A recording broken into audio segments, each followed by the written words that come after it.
네, 여러분 반갑습니다. 네. 일단은 너무 고생해서 이곳에 오시느냐? 너무너무 고생 많으셨습니다. 네, 다시 한번 반갑고요.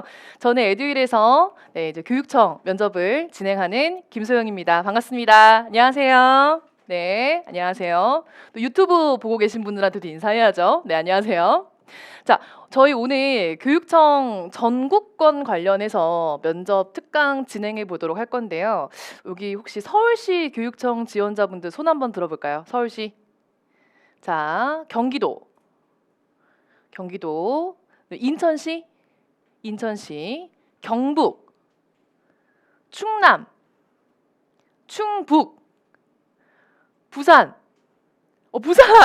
부산. 지금 만약에 강의를 듣게 되면 현강 참석인가요? 아, 부산, 광주 없나요? 일단 제주 있는 거 아니죠? 네, 일단 여기까지 한번 해보도록 하겠습니다. 자, 오늘은 교육청 전반적인 어떤 면접 진행 방향하고 그리고 진행 절차 그리고 우리가 교육청 면접 대비에 앞서서 준비해야 될 것이 무엇인가 어떤 전략적인 방안을 저희가 통틀어서 확인해 보도록 하겠습니다. 네, 일단은 여러분들이 수업을 참여하게 되면은 여기 좌측에 나와 있는 것처럼 지방직 면접 4주 완성 교재를 구매하시면 되고요. 이 교재는 이제 주말에 구매를 하시면 내일 월요일이죠. 내일부터 아마 출고가 시작될 예정입니다. 그래서 이제 수업에 참여하시는 분들은 교재를 구매를 해주셔야 되고요. 자, 그리고 오늘 이제 무료 자료가 어떻게 배포가 되는지 좀 살펴보면은 일단은 교육청 기출 복귀 자료는 카페에서 별도로 다운로드 가능하고요. 여러분들이 오늘 받으신 자료는 바로 두 번째 관련된 부분입니다. 그리고 두 번째 부분은 저희 그 인강, 즉 유튜브로 보고 계신 분들도 제가 이제 자료 올려놨으니까 이 부분도 다운로드 가능하고요.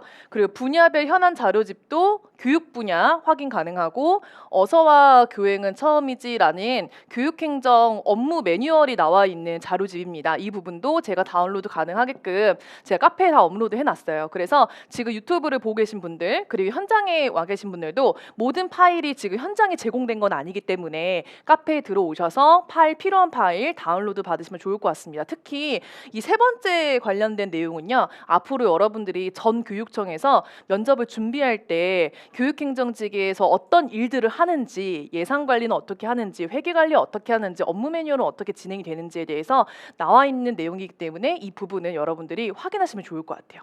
혹시 현장에 교육행정직 말고 사서직 있나요? 아니면 전기직, 시설관리직, 보건직 다 교육행정인가요? 일단 알겠습니다.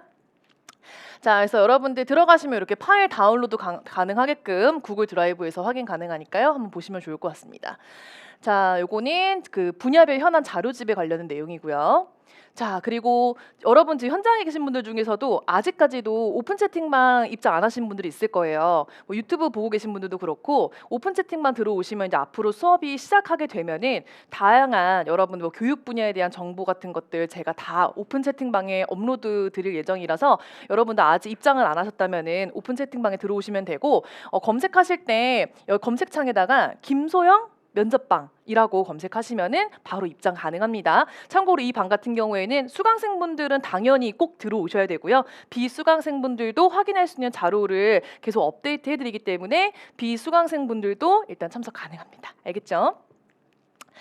자, 그리고 이제 교육청 본격적으로 오늘 특강 진행하기 전에 이제 합격률 한번 살펴보면은 뭐 경기도 교육청은 조금 2년 연속, 3년 연속이죠. 100% 합격이고 특히 작년 같은 경우에 서울시 교육청, 서울시가 참 면접이 좀 까다롭긴 해요. 경기도도 까다롭긴 한데 2명 커트라인 우수 합격생도 나오기로 했습니다. 선생님, 커트라인 우수 합격 어떻게 확인 가능한지 그 부분은 제가 이따가 좀 자세하게 설명해 드리도록 할게요.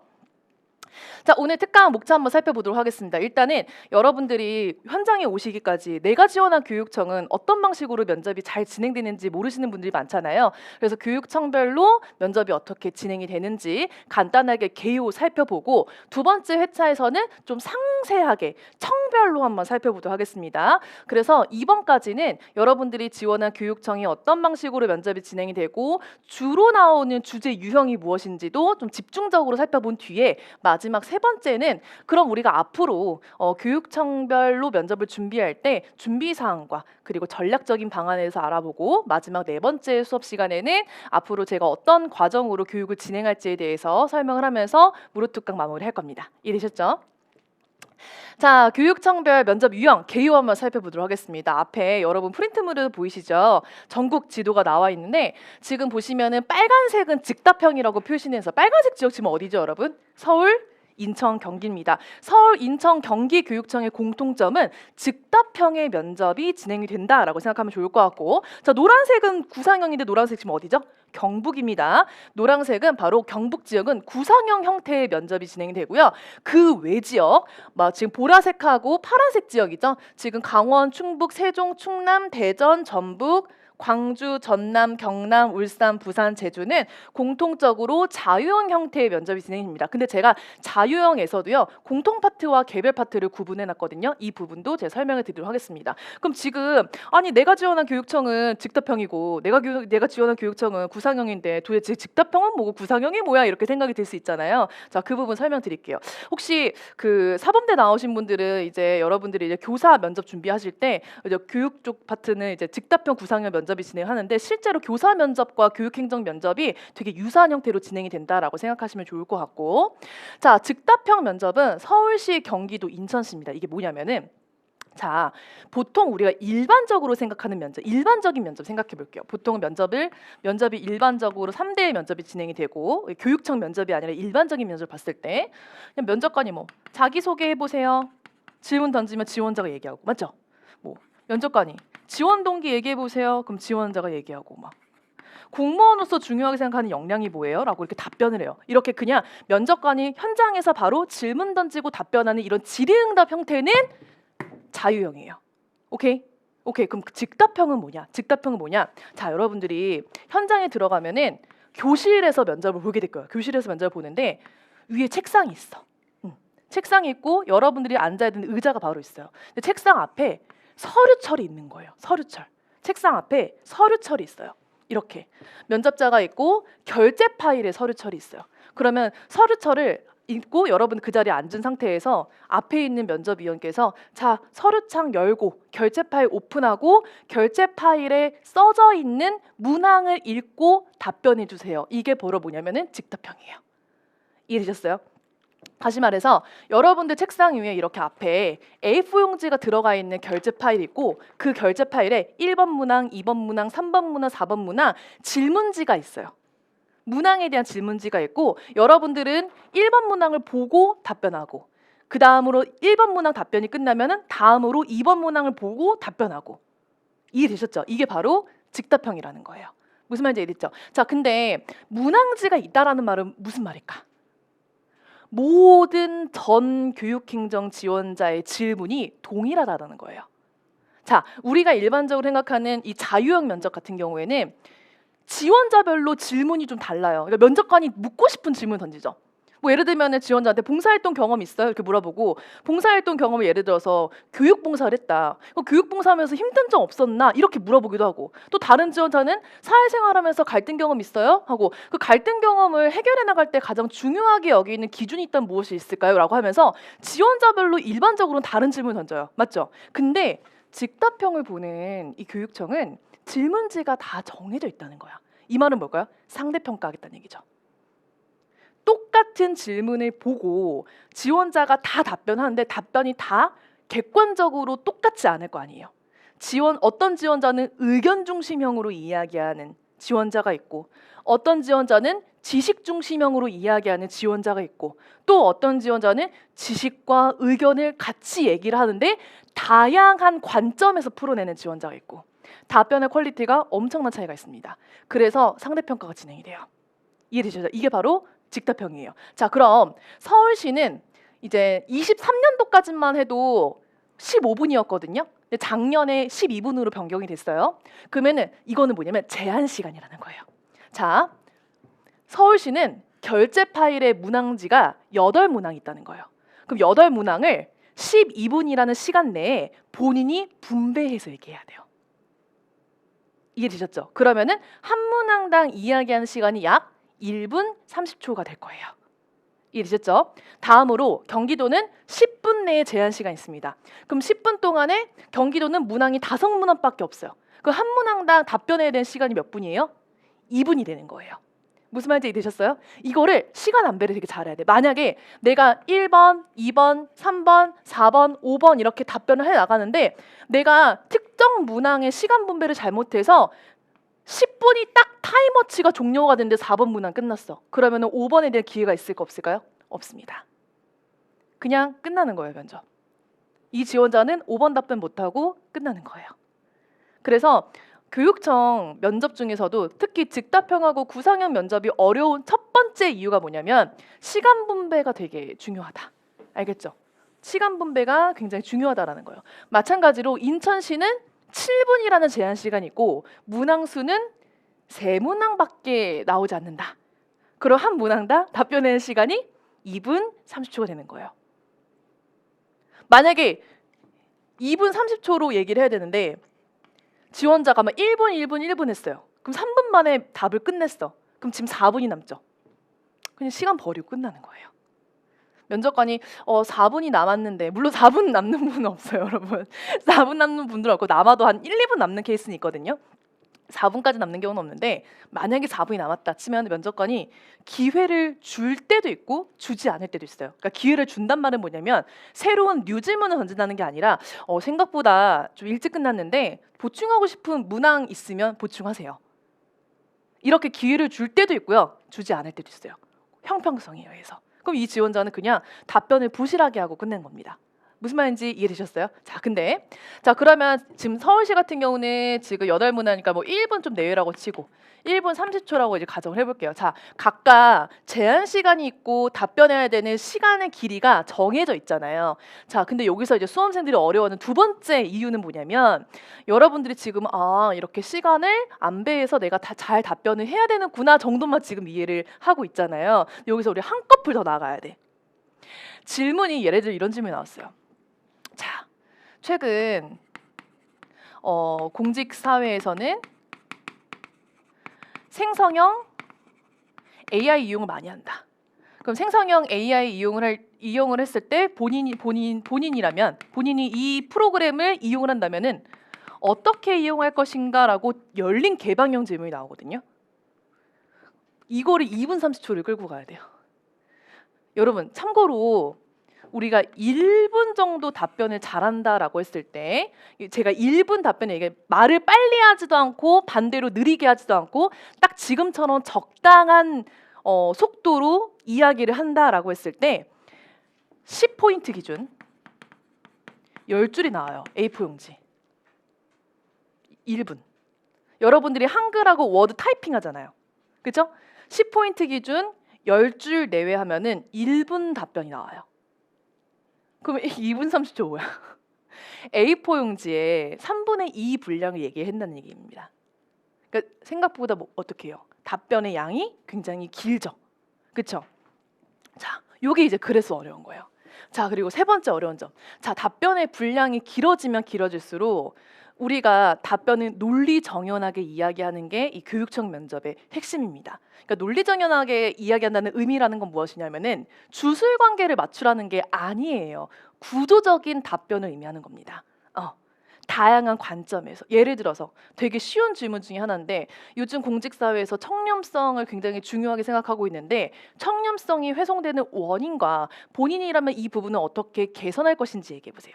그럼 지원자가 뭐 청렴성을 이제 앞으로 노력하기 위해서 법을 잘 지키겠다 막 이렇게 얘기를 해. 근데 이거는 개인적인 노력 방안이잖아. 근데 이거를 2분 30초나 1분 30초로 끌려나가면 개인적인 노력 방안을 얘기하더라도 개인적인 노력 방안을 법 준수 측면에서 업무 측면에서 동료 관계 측면에서 관점별로 얘기할 수 있어야 되고 개인적인 노력 방안이 아니라 조직 차원에서 노력 방안도 다양한 관점에서 이야기를 해야지 짧게 여러 가지의 내용을 이야기하는 거예요. 그러니까 답변 한 문항은 하나인데 그 안에 들어가는 말재료라고 하거든요. 말재료 소스가 너무 많은 거지. 이렇게. 그래야 논리정연하고 구조적인 면접이 되죠. 이게 사실은 교사 면접이에요, 여러분들. 임용 면접입니다. 근데 이 임용 면접의 형태가 교육행정 면접에서도 그대로 적용이 돼요. 결론적으로 이 얘기를 하자면은 어떤 질문이 나올지 예측 불가능하지만 질문 문항 수는 굉장히 적지만 이 제한된 시간 내에 다양한 관점에 대한 답변을 하기 위해서는 결과적으로는 말재료에 대한 정보 수집을 굉장히 많이 해야 된다라고 결론 지을 수가 있겠죠. 이해되셨어요? 그겁니다. 자, 그렇다면 구상형으로 넘어갈게요. 구상형하고 즉답형의 가장 큰 차이는 뭐냐면 구상형 같은 경우에는 구상실이 있어요. 그리고 면접실이 있어요. 아까 즉답형 지역 같은 경우에는 곧바로 면접실로 들어가요. 그래서 이 면접실에 있는 결제 파일을 오픈하는 순간 내가 질문하고 답변할 내용이 무엇인지를 그때 그 자리에서만 확인 가능해요. 맞죠? 자, 근데 구상형을 보는 경북 지역 같은 경우에는 구상실에 있어. 이 구상실에 이미 결제 파일이 있고 여기 결제 파일을 오픈을 하면은 문항에 5가지의 문항이 있어요.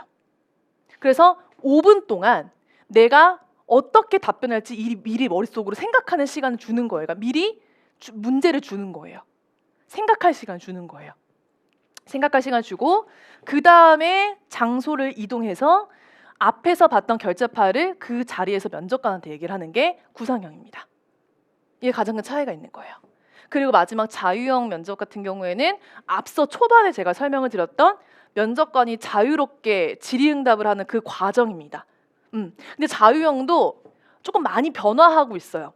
어떻게 변화하고 있냐면 제가 공통 개별이라고 했잖아요. 이게 공통이 무슨 말이냐면 개별은 여기서 말하는 개별은 말 그대로 A 지원자한테 했던 질문 다르고 B 지원자한테 했던 질문이 다른 거예요. 근데 공통이라고 하는 거는 보통은 1조에 5명이 있다고 칩시다. 예를 들어서 조별로 면접을 볼 때가 있거든요. 1조, 2조, 3조. 그럼 1조에 배치된 인원이 7명이야. 예를 들면 7명. 그럼 1조에 7명 질문 다 똑같아.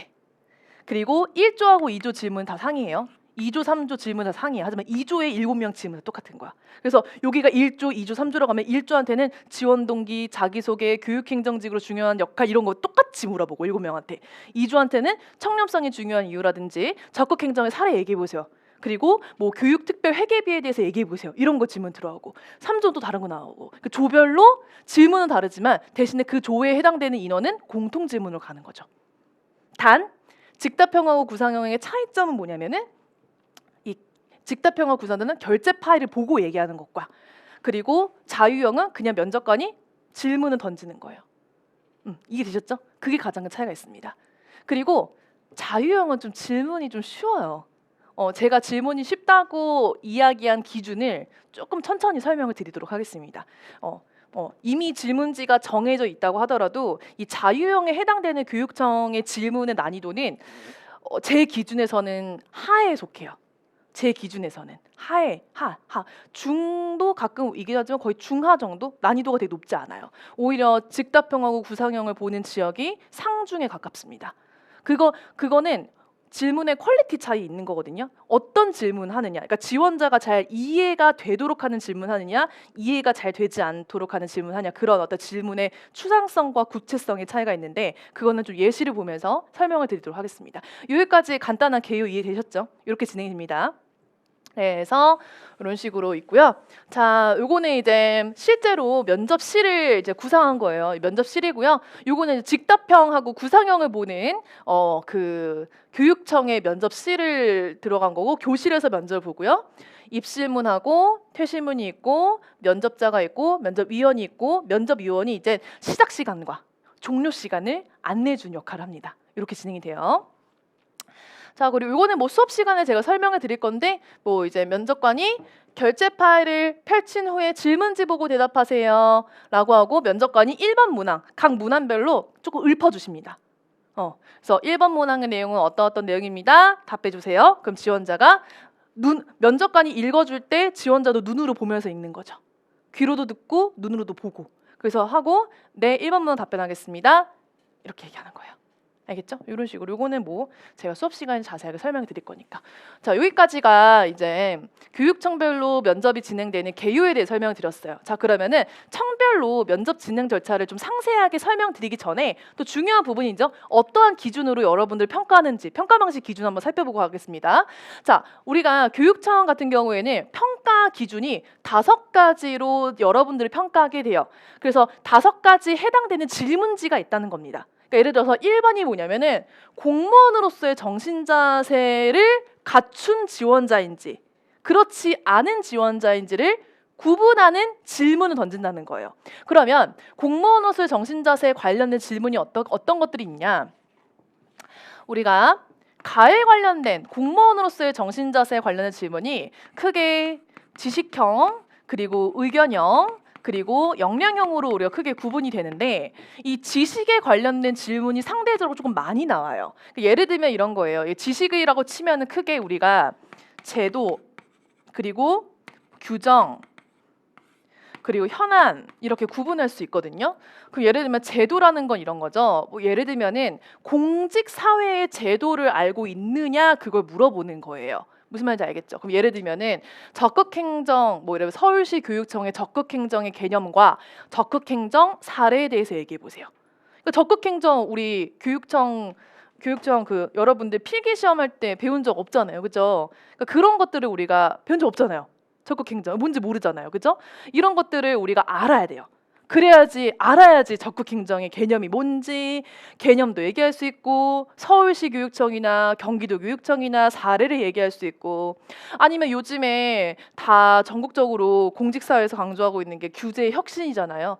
그럼 규제 혁신에 관련된 사례 얘기해 보세요. 이런 것들 나올 수 있는 거고 또 제도와 규정이 되게 비슷한 측면이 있는데 이게 법률의 유무에 따라 달라지는 거죠. 그럼 예를 들면 이해충돌 방지법에 대해서 얘기해 봐라. 김영란법은 한 번쯤 들어보셨잖아요, 그죠? 김영란법, 그렇죠? 김영란법에 대해서 이야기를 해봐라. 이런 것들도 해당이 될 수 있고 공무원의 6대 의무에 대해서 얘기해 보세요. 이런 것들이 다 해당이 될 수 있는 거예요. 그리고 현안이라고 하면 공직사의 어떤 사회적 이슈, 단기적 이슈, 장기적 이슈를 구분할 수가 있겠죠.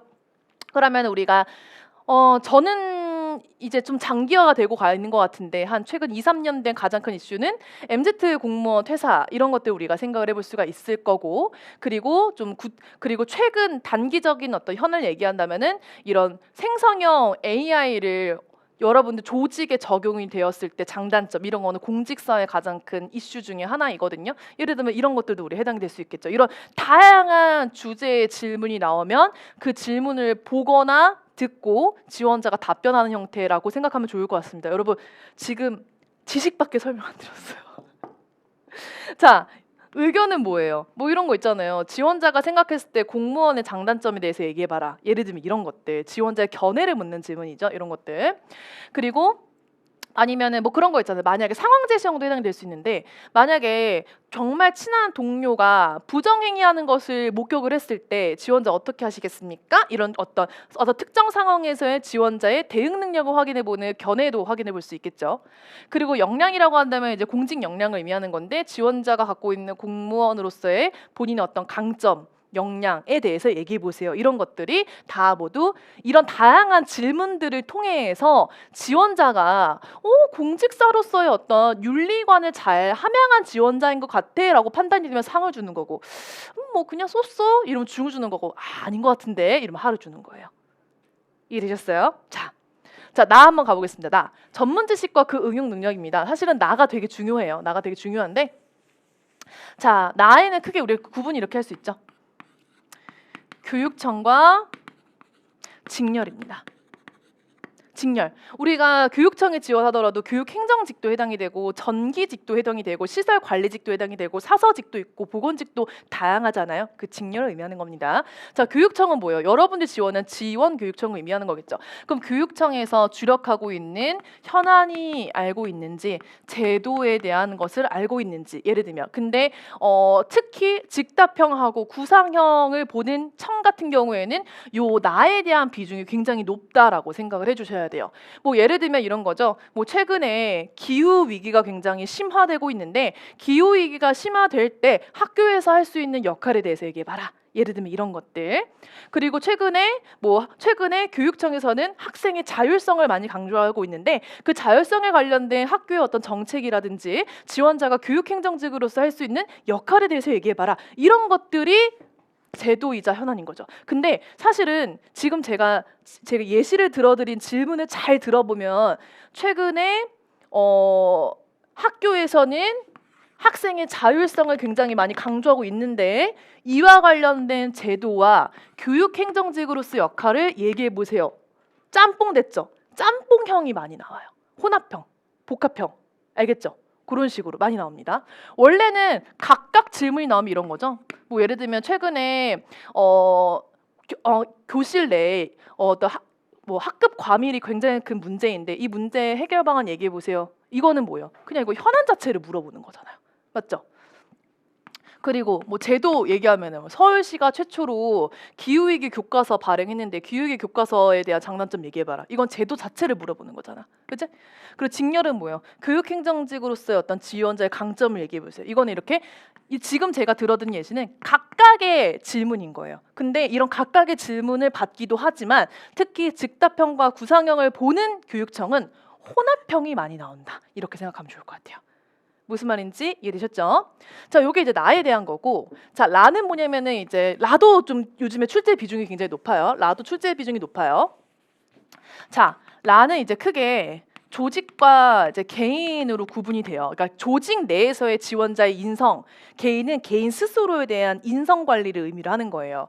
그럼 조직 내에서 인성이 뭐냐? 우리가 학교에서 일을 하다 보면은 뭐 예를 들면은 지원청에서 일을 하다 보면은 다 공무원들이랑밖에 일을 안 하지만 학교 행정실에 여러분들 발령을 받게 되면은 교사도 있고 학부모도 있고 그리고 학생도 있고 그리고 공무원도 같이 일을 하잖아요. 물론 뭐 이렇게 학생들을 많이 만날 일은 없겠지만 같이 일하는 학교 내라는 교실에서 일할 수 있는 사람들이 굉장히 많잖아요. 그 안에서 뭐가 되게 많겠어요. 갈등 상황이 되게 많겠고 특히 교육 행정실에서 일을 하다 보면은 교사와의 어떤 갈등이 일어날 수 있고 요즘에 늘봄학교라고 해가지고 만약에 학부모가 예고 없이 막 아이를 이제 늘봄학교 교실을 지금 하고 있는데 학부모가 연락도 안 된 채고 되게 늦게 애를 데리러 와 이러면 되게 또 큰 문제가 생기겠죠. 이런 것처럼 조직 내에서의 어떤 문제 상황이 생겼을 때 지원자 어떤 대처 능력이라든지 아니면은 같이 일하는 동료의 어떤 뭐 전문성 저하라든지 그리고 업무적인 실수로 인해서 지원자라면 어떻게 대처를 할 것인지 이런 다양한 조직 내에서의 대처 능력,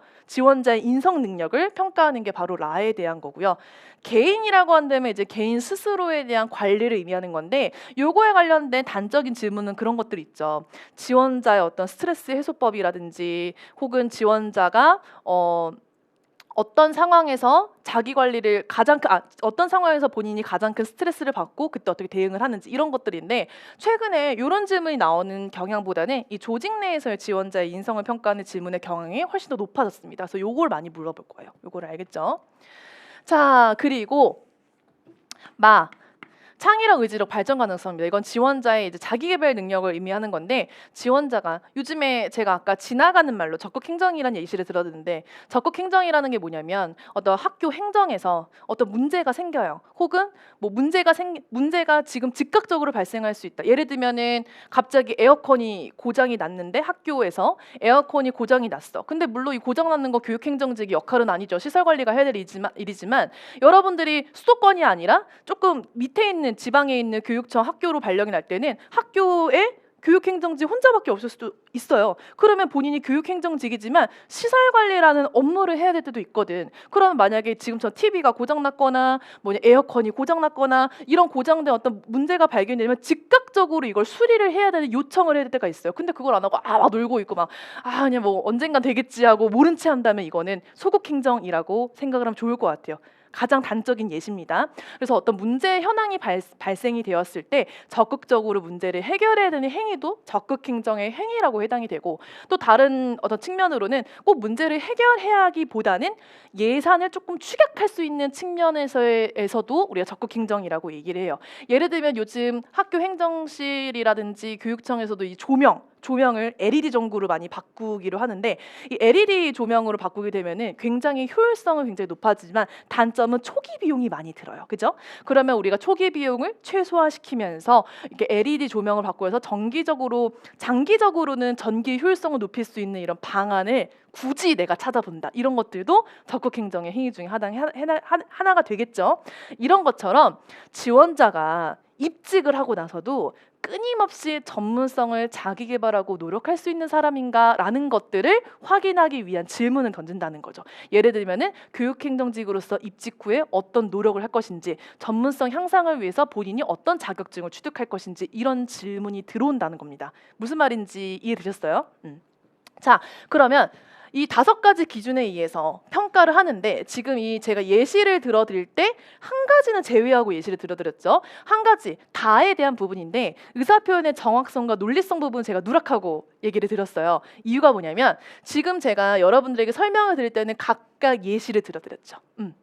근데 다는 예시가 없어. 이건 뭐냐면 지원자가 질의응답을 할 때 논리력을 보는 거예요. 구조력을 보는 거예요. 언어의 표현력을 보는 거예요. 그러니까 진짜 정말 쉽게 얘기해서 이런 질문이 있다고 칩시다. 이런 질문이 나왔어요. 공무원으로서 봉사 정신이 중요한 이유? 이런 질문이 나왔어요. 그럼 만약에 A라는 지원자 이렇게 얘기해요. 공무원은 항상 시민을 위해서 늘 희생하고 봉사해야 되고, 그래야 그런 행위를 했을 때 지역사회의 발전이 되기 때문입니다. 라고 답변을 했어요. 근데 이거는 틀린 답변은 아니에요. 맞잖아요. 그렇죠? 오답은 절대 아니야. 근데 B라는 지원자는 이렇게 얘기해요. 공직자에게 봉사정신이 필요한 이유를 행정적인 변화 측면에서 이야기를 하자면은, 최근에 이런 학교의 교실을 LED 조명으로 바꿈으로써 실질적으로 조금 더 전기의 효율성을 높인 사례도 있고, 이런 사례를 통해서 장기적으로는 예산을 감축시킬 때 행정직으로서의 민원인의 만족도도 높일 수 있고, 이런 어떤 적극적인 행위를 강조하는 게 적극 행정 행위 중에 하나라고 생각을 한다. 이런 적극 행정 행위를 공무원 개개인이 자주 행위를 실천하려고 노력을 할 때 학교에 대한 발전은 물론이고 지역사회 발전까지 연계될 수 있다고 생각한다 라고, 실제로 공직에서 많이 사용하는 용어와 이런 사례를 들어서 답변하는 지원자는 답변에 차이가 있다라는 거죠. 이런 것처럼 B처럼 얘기하는 거, 그러니까 논리정연하게 얘기하기도 하고 구조적으로 얘기를 하기도 하고, 우리가 공직사에서 많이 사용하는 용어도 많이 사용을 하고, 그런 것들을 평가하는 게 바로 다라고 생각하시면 좋을 것 같아요. 이해되셨어요? 자, 그러면 이 5가지 기준에 의해서 상, 중, 하로 평가를 하는데, 여러분들이 가장 궁금해하는 거, 우수는 어떻게 받고 미흡은 어떻게 받고 또 보통은 어떻게 받는지, 이거 되게 궁금하잖아요. 자, 일단은 면접관이 세 분이거든요. 그 면접관의 과반수 2명이 되겠죠. 2명 모두가 5개 모두 상을 평정하는 거예요. 그러니까 면접관이 A, B, C 면접관이 있다고 하면은 A, B 면접관 적어도 2명이 다 상을 줘야 돼. C 면접관은 뭐 이렇게 와도 돼요. 뭐 이런 식으로 뭐 이렇게 와도 돼. 이래도 우수를 받는 거예요. 무슨 말인지 알겠죠? 과반수 이상이 다 상을 줬기 때문에 이러면 우수입니다. 우수는 뭐예요? 여러분들의 필기 점수와 무관하게 1등으로 최종 합격하는 거예요. 내가 필기 커트라인이야. 만약에 지금 필기가 만약에 93이다. 커트라인이니 예를 들면 그러면은 93점 받아서 내가 제일 아래쪽에 배치가 됐는데 1등으로 최종 합격을 하는 거죠. 알겠죠? 그럼 계속 밀려나는 거죠, 사람분들이. 자, 그럼 미흡을 언제 받느냐? 미흡은 면접위원회 과반수가 평정 요소 2개 항목 이상의 하를 평정해요. 예를 들면은 A 면접관은 가하고 나의 하를 줬고, B라는 면접관은 라하고 마의 하를 줬어요. 그럼 과반수 2명이 평정소에 최소 2개를 지금 하를 준 거죠. 화가 4개 나왔잖아요. 이러면 미흡이에요. 이렇게 했을 때 미흡을 받는 또 다른 케이스가 뭐냐면, 과반수가 동일 요소에 하를 주면은 이것도 미흡이에요. 미흡을 받고 우수를 받는 케이스를 제외한 평가가 보통입니다.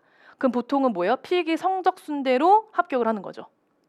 이해되셨을까요? 그러니까 그렇게 평가됩니다. 자, 여기까지 이해되셨을까요? 여기까지 설명한 거는 우리가 이제 평정 요소의 평가를 받는 기준에 대해서 제가 말씀을 드렸어요. 자, 여기서 제가 하나를 더 설명드리려고 하는데, 제가 사실은 아까 이거를 평정 요소를 설명드리기 위해서 되게 단적인 예를 들긴 한 건데 각각의 질문에 대한 예시를 들어드렸죠. 예를 들어서 나에 대한 예시를 다시 한번 검토해 보면 나는 크게 이제 교육청하고 그 직렬이라고 구분을 아까 설명드렸잖아요. 뭐 현안, 뭐 정책 이렇게 제가 구분했잖아요. 근데 이제 아까 즉답형, 구상형, 자유형 교육청을 좀 구분해 설명드리면 자유형 교육청은 보통은 이렇게 각각 질문이 나와요. 뭐 교육행정직으로서의 본인의 강점과 노력 방안에 대해서 얘기해 보세요. 그리고 최근에 지방 소멸로 인해서 작은 학교가 되고 있는데 혹은 폐교가 되고 있는데 이에 대해서 교육청에서 해야 될 일에 대해서 얘기해 보세요라고 보통은 자유형에 해당되는 교육청들은 각각 질문이 나오고 각각 질문이 나오는 것뿐만 아니라 질문의 표현 방식이 명확해요. 표현이 명확하잖아. 그러니까 지금처럼 뭐 작은 학교가 되고 있는데 이거 앞으로 어떻게 개선해야 돼? 그럼 개선점 얘기하면 되는 거잖아요. 교육행정직으로서의 직무 강점 얘기해 보세요. 그럼 교육행정직에 맞는 직무적 강점을 얘기하면 되는 거잖아요. 표현이 굉장히 직관적이에요. 맞죠? 그 직관적인 표현을 하는 교육청이 어디라고요? 자유형 교육청이라고요. 자, 근데 즉답형하고 그리고 구상형을 보는 교육청은 복합형 질문이 나온다고 했잖아요. 근데 복합형 질문이 나오는데 그 질문 자체도 직관적이지가 않아요. 이런 거죠. 작년에 이제 경기도교육청에 나왔던 질문인데 아마 경기도교육청 이 시험을 보고 경기도교육청 시험을 본 모든 교육행정직이 굉장히 많이 당황했다는 소식을 듣긴 했어요. 하지만 에듀 학생들은 당황하지 않았지. 왜냐면 우리는 그걸 미리 대비를 했으니까. 자, 이런 거예요. 그 작년에 나왔던 1번 질문이 뭐냐면은 유네스코에서 학교가 없으면 뭐 발명을 해야 된다. 그 정도로 학교가 굉장히 중요하다. 학교 중심 정책에서 본인의 역할을 얘기해봐라. 그러면 학생들은 학교 중심 정책을 얘기를 해야 된다고 생각을 하는데 위에 머릿말이 유네스코가 나왔잖아요. 거기서 멘붕이 나온 거야. 이 질문의 의도를 다 추론해야 돼요. 어떻게 추론하느냐? 교육청의 비전과 현황과 정책을 다 개연성 있게 해야 돼요. 근데 제가 이거를 왜 저희 에듀윌 학생들은 데뷔를 했다라고 했냐면은 그 교육청별로 면접이 어떻게 나오는지 보면 보이거든요. 그래서 그때 3회차 모의훈련 때인가 그때 유네스코 질문 문항을 제가 연습을 시켰었어요. 근데 이 유네스코가 왜 나왔냐? 경기도 교육청에서 미래 교육을 강조하거든요. 근데 면접을 보기 일주일 직전에 유네스코에서 경기도 교육청이 같이 협업해서 한 게 케이스에 있었어요. 그래서 재심에 나온 거였거든요. 그래서 이거를 미래 교육을 아는 친구들은 미래 교육으로 풀었던 거고 모르는 친구들은 그냥 본인이 그냥 준비한 걸로 막 돌려막기 했겠죠. 그래서 이 즉답형하고 구상형을 보는 교육청 같은 경우에는 질문 자체도 복합형으로 나오는데 이 질문의 표현 방식이 직관적이지 않고 굉장히 추상적이고 개방형 질문이 굉장히 나온다. 그러니까 지원자가 잘 추론해서 얘기해야 돼요. 근데 심지어 추론해서 얘기할 때 답변의 분량이 1분, 1분 30초, 2분이야. 이것도 또 다양한 관점으로 논리정연하게 이야기를 해야 돼. 그래서 조금 체감도가 조금 높게 느껴지는 거죠. 그런 차이가 있습니다. 교육청별로. 무슨 말인지 이해되셨어요? 그래서 그렇게 우리가 생각해 보면 좋을 것 같고, 자 그러면은 이제 좀 상세하게 그동안 청별로 어떤 기출이 나왔는지 좀 제가 자세히 한번 짚어드리도록 하겠습니다. 일단은 첫 번째로 볼 지원청이 아니라 교육청은 서울, 인천, 경기입니다. 바로 즉답형 지역을 먼저 볼 거고요. 난이도는 경기도가 제일 높아요. 난이도는 경기도가 제일 높고 그 다음 난이도가 높은 지역이 서울이고요. 그 다음이 인천입니다. 상대적으로 즉답형을 보는 교육청 중에서는 인천이 가장 난이도가 쉽게 나옵니다. 쉽게 나오고요. 경기도는 정말 질문이 어려운 건 팩트. 다만 경기도는 그래도 좀 약간 누락 없이 다 웬만큼 붙여주는 분위기가 있고 그리고 서울시는 경기도에 비해서는 질문 자체가 높진 않지만 서울시는 정말 채용을 좀 까다롭게 하는 지역으로 유명을 하죠. 아마 알고 계신 분들은 알 거예요. 그래서 경기, 서울, 인천으로 질문의 난이도는 이렇게 구분이 되고 특징은 복합형 주제가 많이 나오고 특징은 앞서 얘기했던 추상형 질문과 개방형 질문이 많이 나오는 지역이 직답형이다. 이렇게 생각하면 좋을 것 같고요. 자, 서울시 가보겠습니다. 자, 서울시 원래는 15분이었는데 작년부터 12분으로 바뀌었고요. 12분 안에 8문항의 질문을 보고 답변을 해야 되는 형태가 서울시입니다. 자, 시간 배분은 1분 30초 내로 진행해야 되는데 면접관이 질문지를 읽어주신다고 했잖아요. 그 보통 면접관이 질문지를 읽어주신다고 해도 그 초수가 길지가 않아요. 정말 많이 잡아도 15초거든요. 면접관이 질문을 읽어주세요. 1번 문항 질문 드리겠습니다 하고 면접관이 이렇게 읽어주세요. 앞에 나한테 질문지가 있지만 길어봤자 15초밖에 안 돼. 그러면 이게 12분 안에 얘기를 해야 된다는 게 면접관이 질문을 읽어주는 시간이 포함이에요.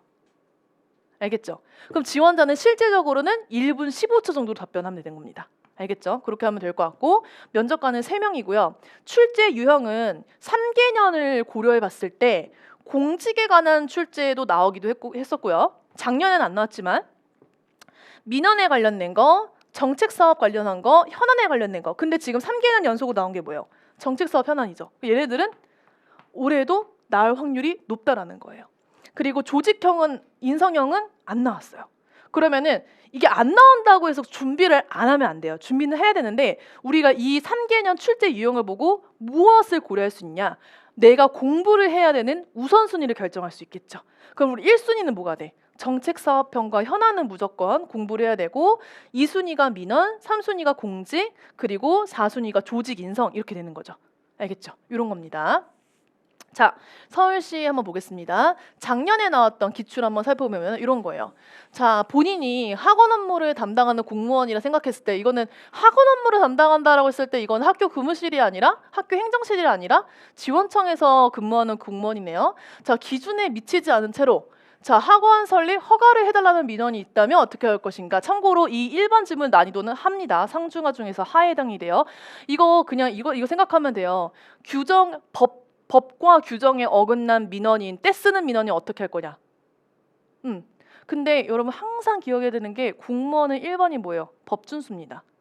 무조건 법에 맞춰서 절차 어기면서 본인 재량껏 하는 순간 형평성과 공정성이 사라져요.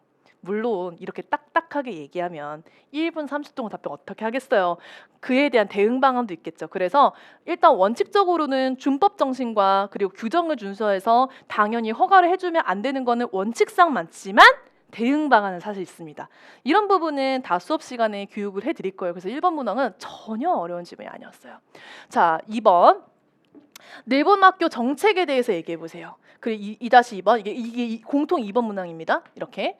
그리고 내분학교 문제점과 해결 방안 얘기해 보세요. 그럼 아까 우리가 아까 면접관이 질문을 읽어주는 시간을 제외하고 서울시 교육청 지원자분이 개개인별로 답변한 시간이 1분 15초라고 했을 때 한 뭐 40초 분량으로 얘기하면 되지 않을까? 그렇죠? 혹은 20초 혹은 뭐 60초 이렇게 얘기해도 괜찮겠죠. 예를 들면 이거 시간 분배를 하는 거는 2-1번 문항을 몇 초로 얘기할 거고 2-2번 문항을 몇 초로 분배할 것인지는 이건 개인의 자율성에 맞추는 거예요. 근데 요 2번 문항 자체가 1분 15초에서 30초 정도의 분량이 됩니다. 무슨 말인지 알겠죠? 저 이런 것들.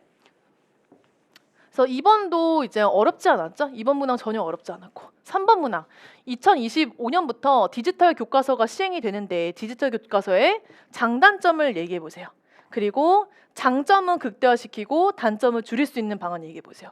이것도 어렵지 않았고 4번을 의외로 어렵게 생각하는 수험생들이 좀 있었다고 하더라고요. 근데 이게 지금 여러분들이 이 질문을 보면은 질문 자체는 어렵지 않은 것 같다라고 체감상은 지금은 느껴질 거예요. 근데 이게 왜 작년에 수험생들이 조금 4번이 좀 어려웠다, 예측 불가능했다 이런 다양한 이야기가 나오는 게 원인이 뭐냐면 교육 현안과 교육 정책이 너무 많아요. 생각보다 너무 많아요. 공부할 분량이 어마어마합니다. 그 분량이 엄청 많은데 이거를 다 꼼꼼하게 볼 수 있는 시간이 부족해요, 여러분 사실상. 그래서 그 많은 범위 중에 이게 하나가 나왔다는 거야. 그러면은 우리가 또 이거를 우리 수험생들 잘 얘기했지. 왜 잘 얘기했을까? 그 수많은 정책 중에서도 우선순위라는 게 분명히 있어요. 그 우선순위에 대한 거는 분명히 짚고 넘어가야 되거든요. 근데 이 질문이 왜 나왔냐면, 이 질문 왜 나왔어? 이것도 저희 모의 훈련 마지막 시간에 연습했었어요. 이게 왜 나왔냐? 서울시에서 작년에 최초로 기후교과서 만들었거든. 그러니까 당연히 그거 관련해서 환경 문제 나오겠지. 그러니까 이런 거예요. 그러니까 이런 거를 알고 준비한 수험생과 그렇지 않은 수험생은 답변에서의 조금, 질문에서의 조금 어렵게 느껴지는 부분이 있을 수도 있고 없을 수도 있다라는 거. 그래서 자, 여기 보시면 또, 그리고 이게 첫 번째로 수험생들이 어렵다고 얘기한 부분이었고, 두 번째로 어렵다고 했던 부분은 뭐냐면, 탄소 중립을 위해서 학교에서 할 수 있는 거, 내가 평소에 사는 거, 그러니까 조직 차원에서 할 수 있는 거, 개인 차원에서 할 수 있는 거 구분해서 얘기를 했죠. 그럼 일단은 이거는 뭐예요?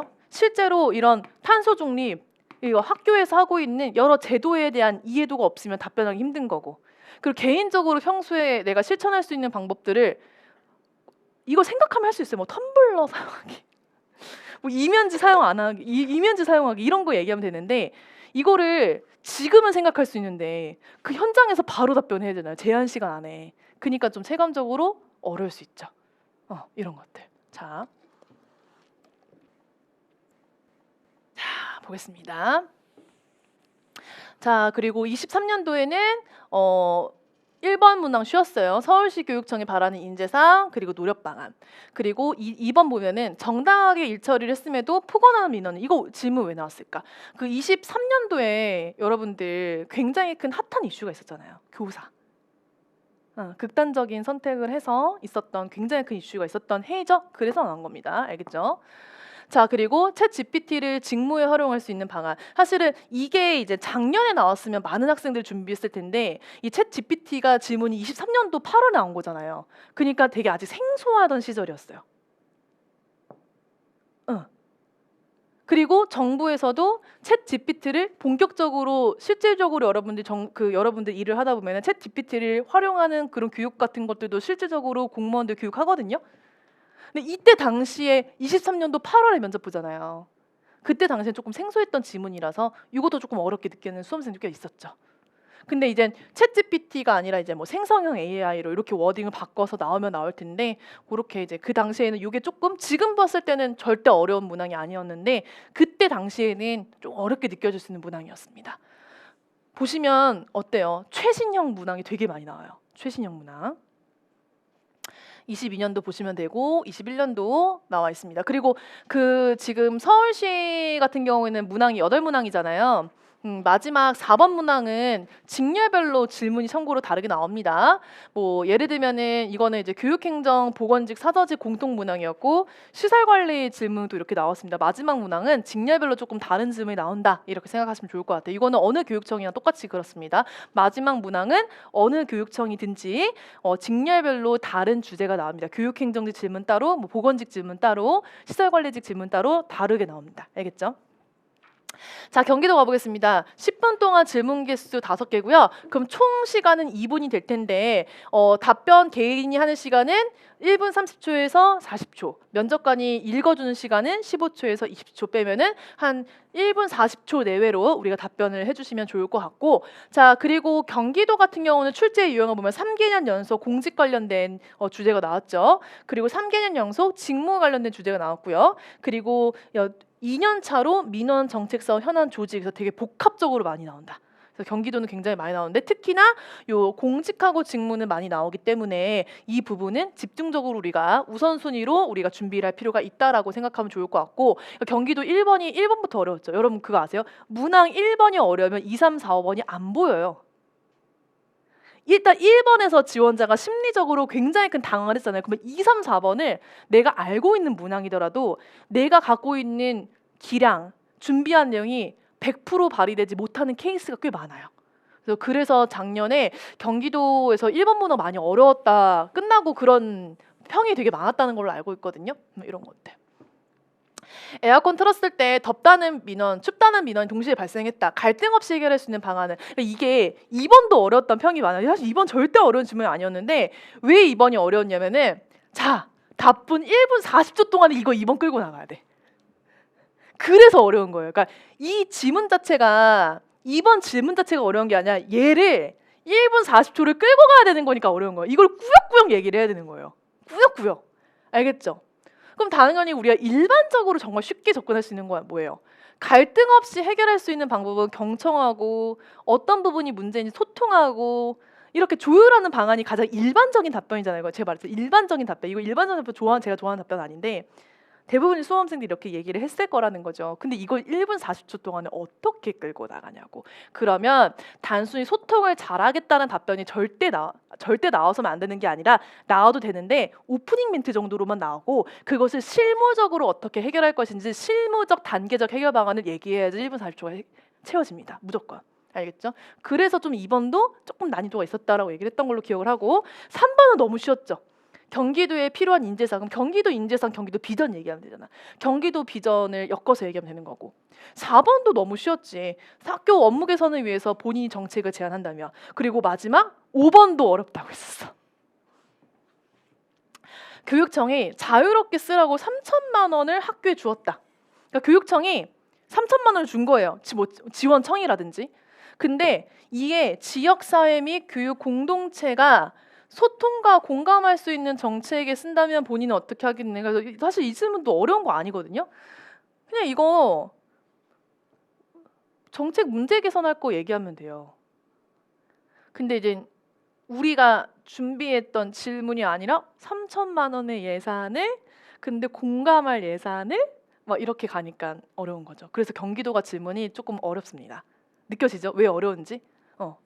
그리고 이 5가지 질문을 봤을 때는 설명하면 다 이해하는데 또 뭐가 어떻게 나올지 예측할 수 없으니까 그게 어려운 거죠. 23년도 볼게요. 경기도 교육청에서는 자율, 균형, 미래라는 3가지 원칙으로 정책을 진행 중이다. 본인이 할 수 있는 역할은 너무 쉽게 나왔어. 자, 2번. 업무를 느리게 수행하는 동료가 있다. 동료는 업무 능력도 부족하고 조직에도 어려운 상황이다. 이런 상황에서 어떻게 행동하겠는가? 이것도 너무 쉬웠죠. 그리고 본인이 3번은 3번 답 못한 친구는 100% 공부 안 한 거야. 본인이 결혼 앞둔 상황에서 의도치 않게 직무 관련자에게 청첩장을 보내요. 10만 원의 축의금을 받았다. 이거 공무원 행동강령에 이거 부정행위에 속해요. 여러분 참고로. 이거 공무원 행동강령 공부 안 한 친구들은 몰랐을 거야. 직무 관련자에게는 단 1원도 받으면 안 돼요. 이거 청탁행위입니다. 청탁행위로 간주가 될 수 있어요. 근데 이거 모르면 답변 못하는 거였죠. 공직 지식입니다. 그러니까 지금 결코 어려운 질문이 23년도에는 없었지만 3번을 어렵게 느낀 수험생은 공부를 안 한 거예요. 공무원 행동강령에 대해서 공부를 안 한 겁니다. 자, 그리고 23년도에 이제 수험생들이 막 어렵다 했던 게 있습니다. 정책 구매 지시. 참 용어를 잘 바꿔 경기도. 이게 뭐냐면은 그 지방직에 그런 게 있어요. 주민참여 예산제라는 게 있어요. 이게 뭐냐면은 여러분들이 살고 있는 지역 있죠. 서울시, 뭐 경기도, 인천시 각 지역에 살고 있잖아요. 그러면은 우리 공무원들이 하고 있는 일들이 뭐 예를 들면 정말 쉽게 지금 막 너무 덥잖아요. 폭염 있잖아요. 그 여러분 횡단보도 위에 뭐 있어요? 막 그늘막 같은 거 있죠. 이런 게 뭐예요? 시민들이 막 덥다 이러니까 공무원들이 그래도 조금 쉴 수 있게 해주려고 횡단보도 앞에 그늘만 설치하는 거잖아요. 이게 뭐예요? 시민이 요청하는 민원을 듣고 반영한 인프라잖아요. 이런 것들을 하는 이런 일을 하는 게 공무원이잖아요. 근데 주민참여예산제도는 직접 주민이 참여해서 내가 살고 있는 지역의 제도를 반영할 때 예산 편성이라든지 그 의견을 모두 반영하는 게 주민참여예산제인데 그게 이겁니다. 똑같은 거예요. 정책구매제. 같이 참여해서 필요한 정책을 우리가 시행하기 위해 만드는 거. 용어가 바뀐 건데 어렵게 느껴진 거. 그래서 23년도에는 좀 4번을 조금 어렵게 느끼는 수험생들이 많았고 5번 개인정보의 종류, 본인이 개인정보를 어떻게 보호 관리할지 이런 게 나왔습니다. 그리고 보건 시설 건축은 이렇게 나왔고. 자, 22년도도 한번 쭉 읽어보시면 좋을 것 같고요. 여러분들 프린트물에 있죠? 자, 이번에는 인천시 한번 가보겠습니다. 인천시는 7분의 질문 개수가 3개고요. 이때 저희가 이제 면접관님께서 한 질문당 2분 30초로 얘기를 해야 되는데 면접관이 뭐 15초에서 20초 정도 읽어준다라고 했을 때 답변은 2분 내로 답변하면 됩니다. 자, 인천시 같은 경우는 3개년 연속 공직입니다. 이게 출제율이 굉장히 높고, 인천시 같은 경우에는 질문의 난이도가 높지 않아요. 그리고 직무 나왔고, 민원 한 번 나왔고, 현안, 조직 이렇게 나왔습니다. 거의 공직에 관련된 질문이 많이 나와요. 그래서 제가 작년에도 수업할 때 계속 2년 연속 공직 나왔는데 또 올해도 공직 나오면은 이 출제자들 일 안 하는 거다 막 그랬는데 작년에도 공직 나오고 그래서 굉장히 쉬웠죠, 인천시. 자, 1번 공무원 품위 유지 의무. 이것도 뭐야? 공무원 행동 강령, 공무원 법령 공부 안 했으면 풀지 못하는 문제.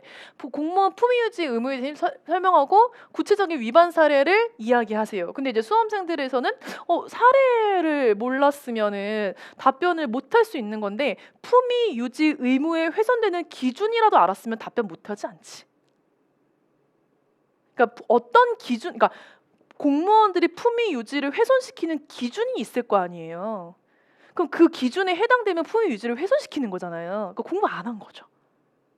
그러니까 정말 쉽게 여러분, 요즘에 공무원들도 유튜브 많이 하잖아요. 근데 유튜브 많이 하는데 직무 정보를 노출시킨다라든지 이런 것들도 품위 유지 훼손 중에 하나가 해당이 될 수 있고요. 또 이제 약간 성인 방송 이런 거 한다라든지 이런 것들, 뭐 그런 거. 그러니까 그런 기준이라는 게 다 있는데 그거 조금만 한 번 읽어봤으면 바로 답변할 수 있지. 내가 뉴스에서 보지 못했더라도. 공부 안 한 거지 이거는. 그죠? 이거 못하면 공부 안 한 거예요. 질문 어려운 거 절대 아니에요. 완전 하예요. 난이도 하. 자, 2번 공교육의 역할이 확대되고 있는데 이런 상황에서 지방교행으로서 갖춰야 되는 거. 너무 쉽죠? 너무 쉽고.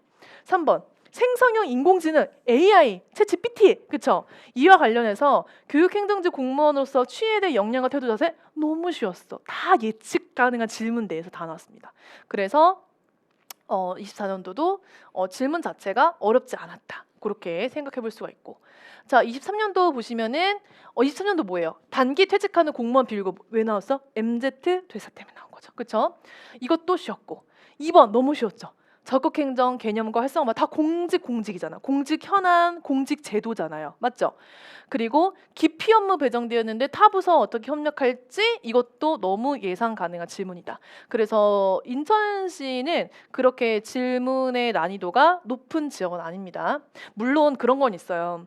질문이 쉽다고 해서 공부를 대충 하라는 의미는 아니에요. 예를 들어서 이때는 이제 질문이 쉽다. 그럼 뭘 봐야 되냐면 내 필기 점수를 검토해 봐야 돼요. 만약에 내가 좀 필기가 좀 커트라인에 조금 있다. 안정권이 아니다. 그럼 내가 지원한 지원청이 인천시예요. 질문이 좀 공직이 많이 나오고 질문 난이도가 쉽지만 그럼 나 좀만 열심히 하면 되겠다가 아니라 내가 우수를 받으려면 과반수가 다 상을 받으면 2호 12, 10개 받아야 돼요. 여러분 우수가 생각보다 쉽게 나오는 평가는 아니에요. 사실은. 그러면 이 인천시 공무원에 지원하는데 내가 커트라인이다. 나 무조건 우수 받아야지 지금 합격할 수 있는 그런 상황이다. 그러면 준비도와 답변의 관점이 경기하고 서울만큼 잘 나와야 돼요. 무슨 말이냐? 경기도하고 서울시는 질문이 명확하지 않기도 하고 그 안에서 답변을 되게 다양한 관점으로 구체적으로 연습을 많이 해야 되잖아요. 그 정도 퀄리티가 나와야 된다는 거예요. 그래야지 우수를 받을 수 있다는 거예요. 그래서 여러분들이 만약에 내가 점수권이 조금 아래권에 있다. 그러면은 나의 상황을 보고 다양한 관점으로 굉장히 논리정연하게 연습하는 훈련을 쉽더라고 잘해야 이때 우리가 우수를 받을 수 있다라는 것. 알겠죠?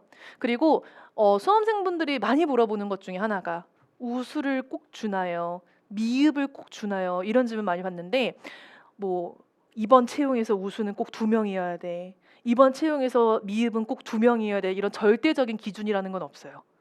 그냥 아예 우수 없이 끝날 수도 있어요. 그러니까 지원자에 따라서 다른 겁니다.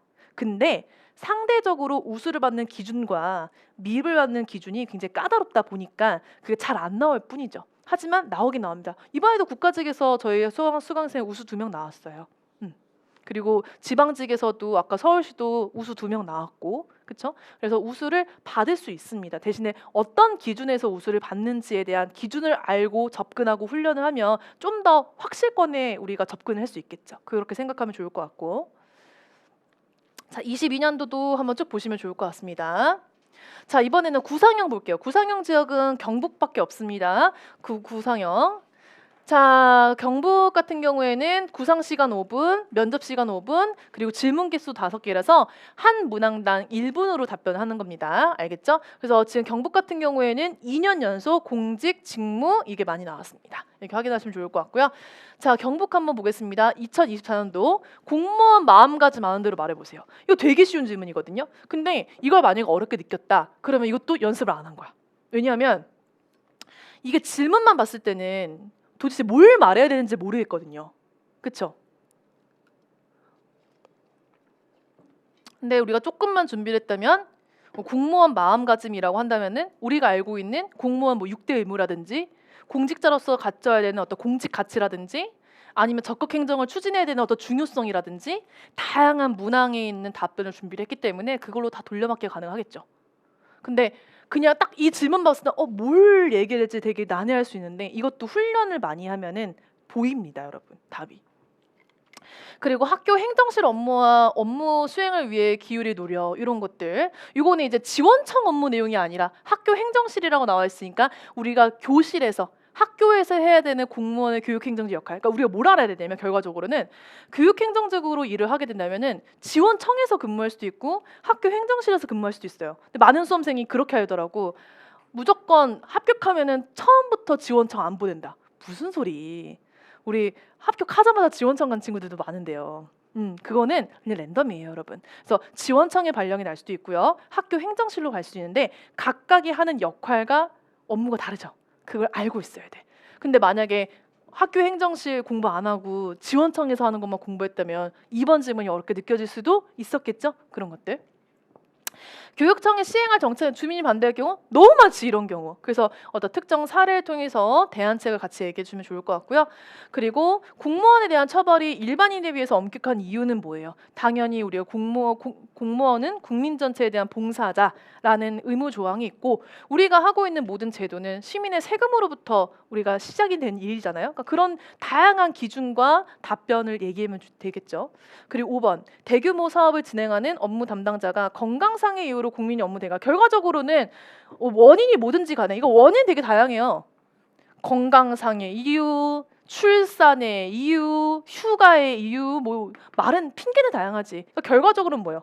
결과적으로 갑자기 본인이 급박하게 갑자기 본인이 업무를 맡게 된다면 이런 질문. 근데 이것도 준비 저희 작년에 대비 다 했기 때문에 저희 경북 면접 본 친구도 잘 봤습니다. 자, 그리고 23년도 이런 것들. 공직에 대해서 되게 많이 나와요. 뭐 청렴의 의무 이런 거 나왔고 지방교육재정교부금 이거는 이제 작년 경북에서 조금 어렵게 느낄 수 있다라고 생각하는 이 질문이었고요. 이런 것들 나왔습니다. 그리고 헌신경험, 전문성과 창의성 이렇게 나왔죠. 자, 다음으로는 자유형 지역 한번 가보도록 하겠습니다. 자유형 지역은 지연 청별 다 일일이 설명하기에는 너무 많아서 제가 대표적인 청만 몇 개 설명드리고 수업 시간에는 청별로 다 안내를 해드리고 교육을 해드릴 거라서 지금은 오늘 특강이잖아요. 그래서 일부 청만 좀 설명을 드리도록 하겠습니다. 자, 대구는 원래는 인문학 면접을 했거든요. 대구는 이거 봐봐. 이게 인문학 면접이야. 대구 원래 이랬었어요. 대구 정말 피곤한 지역이었는데 막 소크라테스가 변명 어쩌고저쩌고 나와. 막 이렇게 해서 그 다음에 질문 나오고 이게 원래 대구 교육청은 인문학 면접을 봤었는데 23년도부터 일반 면접으로 바뀌었어요. 그래서 지금 이 개념밖에 없죠. 결과적으로는. 그래서 바뀌었습니다. 어떻게 바뀌었냐면 이런 식으로 뭐 교육행정직으로서의 마음가짐, 수혜로 학교 복구해야 되는데 예산이 부족할 경우 대처 방안 이런 것들.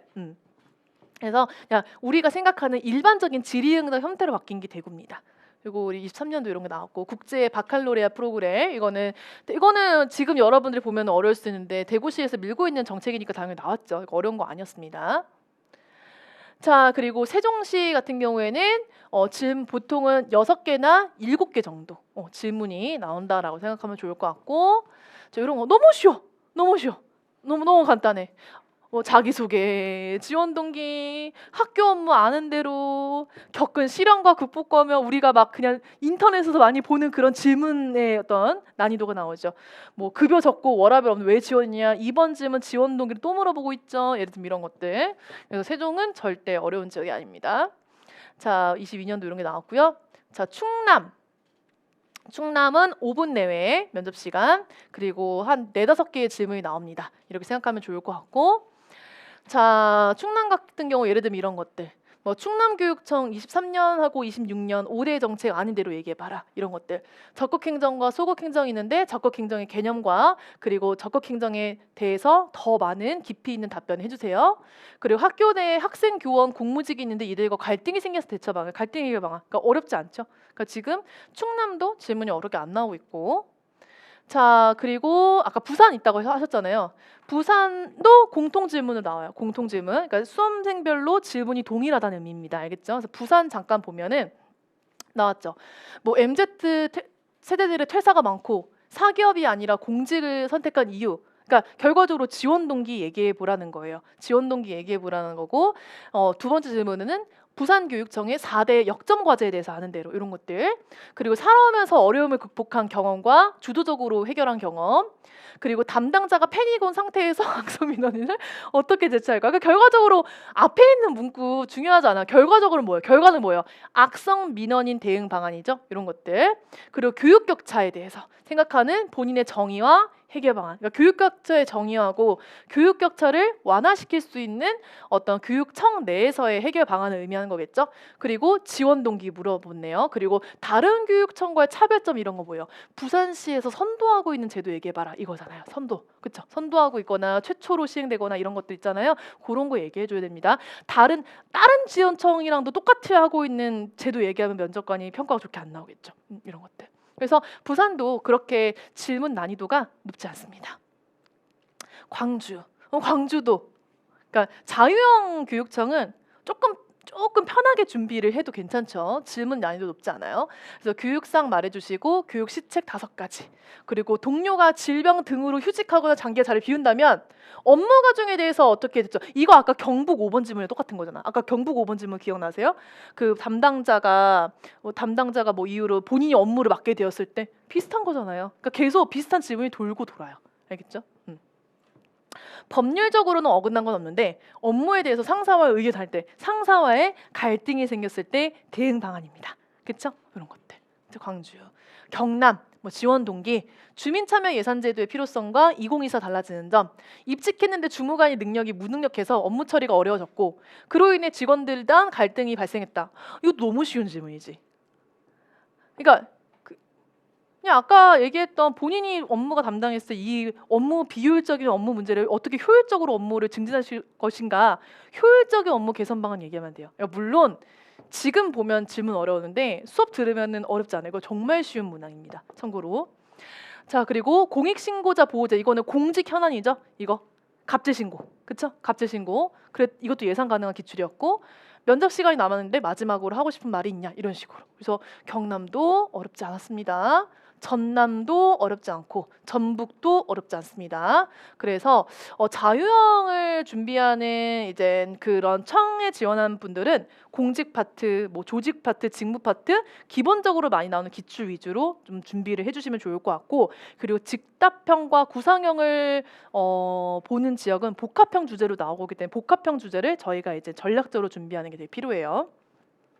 그리고 혹시 모르니까 이런 전공 질문에 대해서도 제가 자료는 다 배부해 드릴 테니까 이렇게 준비를 해야 됩니다. 그래서 여러분 프린트물 이쪽으로 가보시면은 교육청 면접 총평가 전략이 나와 있는데, 요거는 뭐냐면 전국 교육청별로 많이 나왔던 주제를 체킹을 한 거고, 그 주제 중에서 지금 잘 보일지 모르겠지만 빨강색, 그쵸? 세모 표시 보이시죠? 이거는 더 기출 빈도가 높다는 겁니다. 알겠죠? 그래서 그렇게 확인해 보시면 좋을 것 같고요.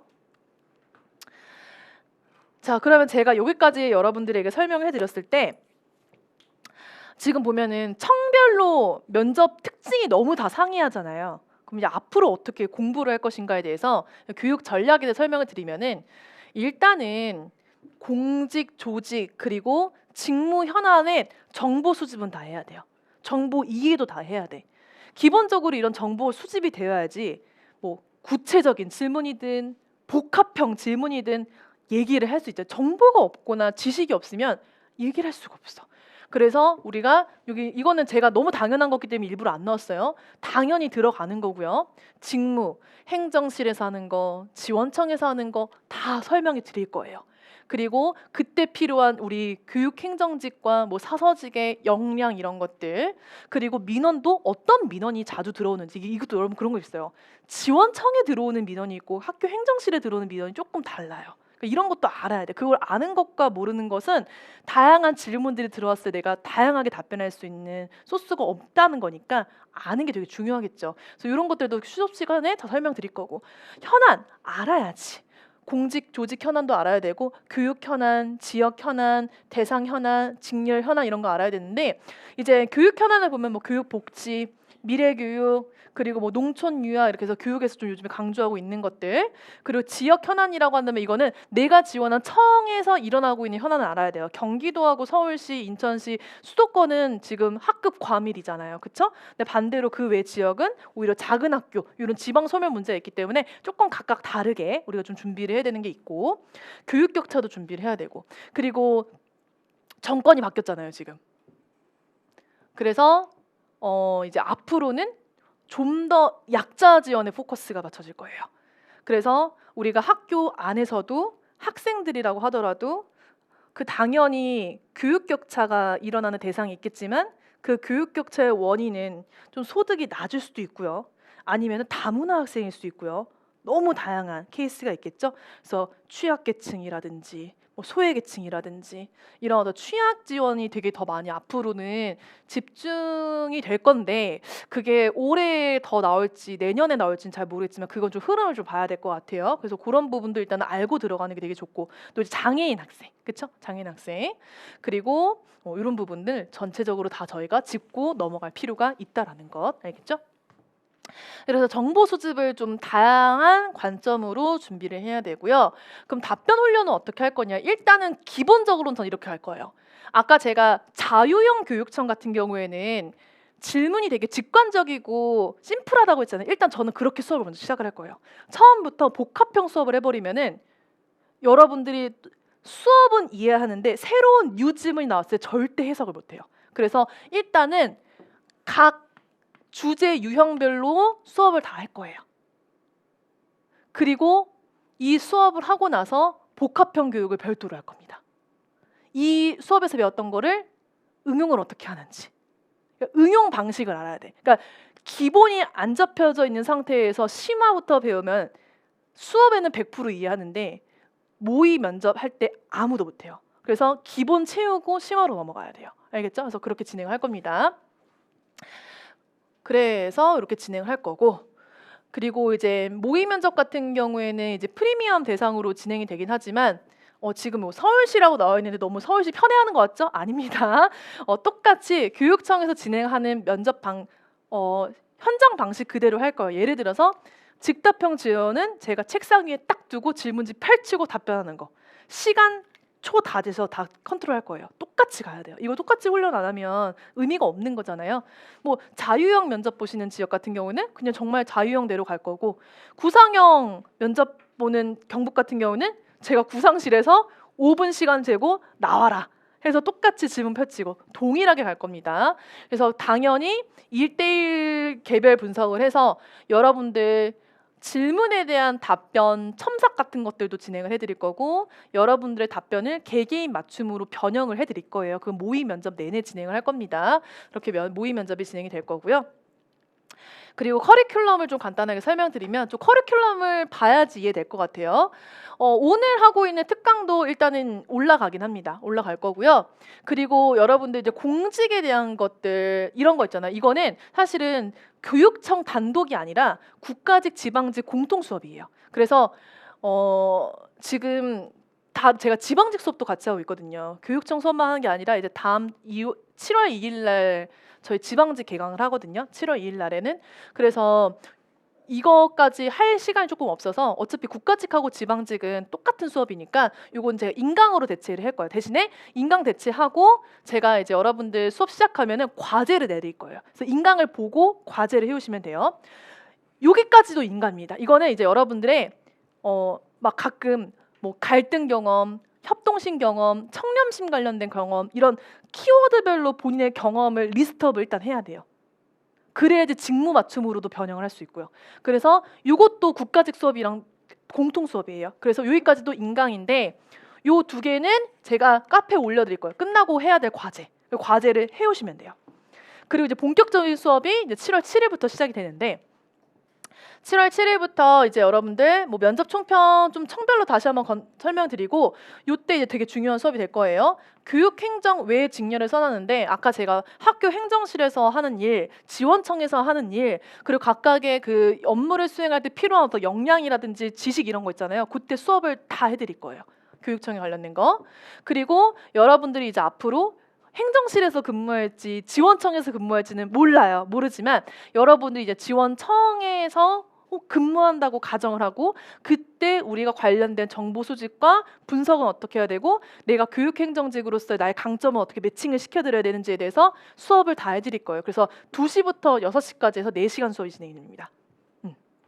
원래는 다른 날짜에 수업을 해야 되는 건데 이제 스케줄이 조금 이게 꼬여가지고 그냥 하루에 그냥 다 이렇게 몰아서 진행할 거고요. 원래 이렇게 두 번 나눠서 했거든요. 원래는. 자, 그리고 일단은 주제별로 수업이 들어가요. 공직에 관련된 질문하고 답변 기준과 답변 방향, 그리고 부서와 직무에 관련된 질문하고 답변, 그리고 교육 현안에 관련된 질문하고 답변, 인성 조직에 대한 질문 답변, 이거는 기본 틀로 옵션으로 들어가는 거예요. 그리고 자기소개 지원 동기까지도 옵션 다 들어갑니다. 참고로 경기도 교육청은 자기소개 지원 동기 준비해야 돼요. 경기도. 그러니까 지원 동기를 자기소개하고 지원 동기를 굳이 준비하지 않아도 되는 교육청은 서울하고 인천인데, 근데 혹시 모르니까 준비하세요. 근데 그동안 너무 안 나와서 제가 얘기를 드리는 거예요. 근데 어차피 준비는 안 하는 것보다 하는 게 좋으니까 그래서 이때 설명드릴 거고, 그러면 지금 좀 빠져있는 수업이 이거거든요. 얘랑 요거는 뭐냐면은 제가 앞서 설명드린 것처럼 복합 수업, 응용 수업인 거예요. 그래서 제가 여기 대상이라고 해서 서울, 경기, 인천, 경북 필수해놨죠. 이거는 이 지원청은 무조건 수업 들어야 돼. 근데 만약에 내가 이 지원청은 아니지만 그래도 혹시 내가 만약에 부산청이고 충남청인데 질문이 되게 애매모호하게 나왔을 때 답변하는 게 어려울 수 있잖아요. 그런 청들도 듣긴 들어도 돼요. 근데 이건 선택사항이에요. 다른 청들은. 근데 무조건 들어야 되는 청은 서울, 경기, 인천, 경북 무조건 필수. 그 외 지원청은 선택사항. 알겠죠? 그렇게. 그래서 심화 수업을 이렇게 2번 더 진행할 겁니다. 이건 이제 앞에서 배운 수업을 복합형 질문이 나왔을 때 어떻게 응용해서 답변 매뉴얼을 어떻게 만드는지 그걸 설명해 드릴 거예요. 많이 어려워하셔가지고 이 부분을. 그리고 이제 모의 면접은 이제 4회로 이렇게 진행이 됩니다. 그래서 이렇게 진행이 되고요. 이렇게 진행이 될 겁니다. 이렇게 모의 면접이 1대1로 다 진행이 된다는 점 진행하고, 아까 말씀드렸던 것처럼 뭐 대본 첨삭해드리고 그리고 1대1로 코칭해드리고 이런 것들 여러분 진행할 겁니다. 자, 여기까지가 이제 그 커리큘럼과 모의 면접 방식에 대해서 좀 안내를 해드렸는데 혹시 질문 혹시 있으실까요? 없어요? 질문 없어요? 그리고 앞에 나와 있는 것처럼 뭐 교육 자료는 이제 개강이 들어가면 뭐 교육청 그동안 나왔던 기출, 복귀 자료, 질문별 우수 답변 자료, 이거 되게 중요해요. 왜냐하면 그 서울하고 경기도는 면접일이 늦잖아요. 지원청, 그렇죠. 서울청, 경기청은 면접일이 8월 말 아닌가요 지금? 23일. 그거 아직 멀었죠. 왠지 제가 이 얘기를 왜 하냐면 지금 가장 빠른 지역이 7월 28일이에요. 교육청 아니고 그 울산 지역인가? 지방직이요. 그러니까 지방직 중에서 가장 빠른 지역이 7월 28일이거든요. 그러니까 그걸 비교하면은 넉넉한 기간이긴 합니다. 그래서 제가 이제 조금 우수 답안 같은 거 드리면 여러분들 공부하면서 답변 정리할 수 있게끔 그런 자료들도 다 제공을 해드릴 거고, 당연히 수험생들은 Q&A 피드백 진행하죠. 여러분들 질문사항 현강 듣는 분들은 수업 끝나고 질문하셔도 괜찮고, 그리고 인강 듣는 분들은 뭐 카톡으로 물어보시거나 카페 Q&A 게시판에 질문 주시면 되는 거니까. 그죠? 이렇게. 그리고 여러분들 개강하면 스터디 짜드릴 거예요. 스터디 짜드릴 건데 개강하고 나서 바로 스터디 모집할 겁니다. 제가 한 2, 3일 모집하고요. 그 다음에 스터디 편성이 들어가면 스터디 하셔야 되는데 그 현강에 대해서 좀 말씀을 드리자면 그 필기하고 면접은 좀 많이 달라요. 그러니까 여러분 필기는 그냥 개인적으로 공부를 할 수 있어요. 내가 개인적으로 예습하고 복습하고 반복 학습하면은 우리가 다 스스로 개인적으로 공부하고 지식을 잘 습득하면 되는 일이었는데 면접은 뭐가 많이 다르냐면은 물론 습득해야 될 정보의 양은 많은 건 사실이에요. 근데 자, 습득하는 걸 인풋이라고 하면은 아웃풋은 말하기죠. 근데 인풋만 되고 아웃풋이 안 된 수험생들이 거의 95%예요. 그리고 대부분의 수험생들이 혼자 공부하는 게 너무 습관이 돼서 내가 자아 정보를 습득하기 전까지는 말하기 훈련을 시작을 아예 안 해요. 너무 늦게 시작해. 그 말하기 훈련을 늦게 시작하는 기준이 면접일보다 한 10일 전부터 준비하던 분들이 있더라고요. 여러분 너무 늦어요. 너무 늦어요. 그냥 제가 늘 수험생들한테 얘기하는 거는 그러니까 지금 말하기 훈련에서는 자존심을 부리면 안 된다 얘기예요. 그러니까 자존심을 부린다는 게 뭐냐면 수험생 대부분이 내가 준비되면 그때 할 거야. 근데 그게 언젠데? 그냥 준비 안 돼도 일단 떠들어 보라고 해요. 그게 스터디에서 하다가 창피할 게 뭐가 있어요. 지금 창피한 게 낫지 면접장에서 창피할 거예요. 면접장에서 잘하는 게 중요하잖아요. 그래서 다들 못해. 물론 스터디를 짜다 보면 다 못하는 스터디원도 있고 그중에서 유독 잘해 보이는 스터디원도 있어요. 근데 여러분들 사이에서 잘한다고 느끼는 거지 제 기준에서는 절대 잘하는 게 아니거든요. 그래서 조금 속도 차이는 날 수는 있지만 일단은 스터디 편성이 되면은 제가 어느 시기부터 말하기 훈련 시작하세요라고 그 시기를 안내해 드릴 거예요. 그러면 조금 준비가 덜 됐더라도 일단 해봐야 돼요. 자꾸 부딪혀 봐야 돼. 떠들어 봐야 돼. 그리고 우리 같이 공부하는 스터디원은 어떻게 이야기하는지도 봐야 돼요. 나도 저렇게 말을 인용해서 할 수 있구나. 돌려막기는 이렇게 하는 거구나. 그거를 같이 체득하면서 하는 거지 머릿속으로 이해하는 게 아니거든요. 그래서 말하기 훈련은 빠르면 빠를수록 여러분 도움이 많이 됩니다. 그래서 제가 얘기 왜 하냐.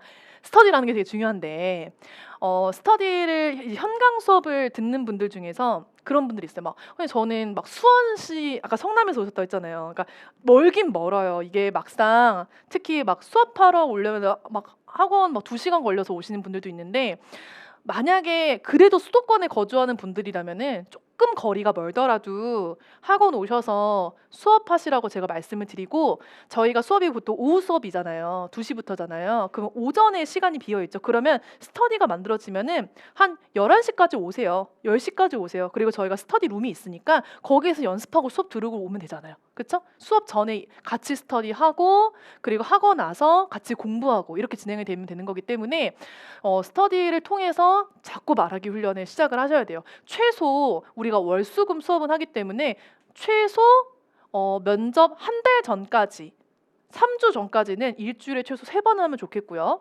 그리고 이제 여러분 필기 합격자 발표가 뜨거나 혹은 면접 한 달에서 3주 정도 남았으면 그때는 거의 수험생들 막 일주일에 뭐 5일씩 오기도 하고 5일씩 못 오는 경우에는 그냥 아침 10시에 와서 밤 10시에 가기도 하고 하루 종일 학원에 있어요. 같이 막 스터디하고 연습하고. 근데 하는 만큼 늘어요. 말하기는 하는 만큼 늘기 때문에 여러분들 조금 집이랑 거주지와 조금 거리가 멀더라도 그래도 오시는 게 좋습니다. 저희 현장 수강생 중에서는 막 광주에서 오시는 분들도 있고 강원도에서 오시는 분들도 있고 막 KTX 타고 오시는 분들도 있어요. 그런 분들도 있기 때문에 여러분들 되도록이면은 현강 참석 좀 권장을 좀 드립니다. 뭐 그렇다고 하더라도 내가 부득이하게 만약에 인강을 들어야 되는데 그럼 인강은 뭐 관리가 안 되고 인강 뭐 안 된다 이런 건 아니고요. 인강도 스터디 관리 다 해드리고 인강도 1대1 모의 면접 다 동일하게 진행이 돼요. 보통 이제 인강 같은 경우에는 제가 줌으로 1대1 모의 면접을 하는데 그게 처음에 들었을 땐 조금 되게 거부감이 많이 드는 건 사실이거든요. 왜냐면 현장이 좀 도움이 되지 않나 이런 생각 많이 하는데 줌으로도 제가 1대1 피드백 다 해드리고 뭐 표정이라든지 말투라든지 논리 논리라든지 말 재료라든지 이런 거 다 컨설팅 해드리기 때문에 그냥 나랑 직접적으로만 만나지 않았을 뿐이에요. 그게 결코 도움이 안 되지 않아요. 줌도 충분히 도움이 됩니다. 그래서 제 설명을 듣고 충분히 좀 검토하시고 나서 여러분들이 현강 참석하실지 인강 참석하실지 결정하시면 좋을 것 같아요. 이해되셨죠? 자, 그리고 교재 앞서 설명드렸고요. 네, 자 그럼 이제 제가 오늘 해야 될 일 다 끝났어요. 자, 여러분 혹시 질문 있으십니까? 있어요? 아니에요? 좋습니다. 만약에 뭐 개인적으로 좀 질문을 해야 되는 부분이라면은 오늘 특강 마치고 교실에 저 남아 있을 테니까요.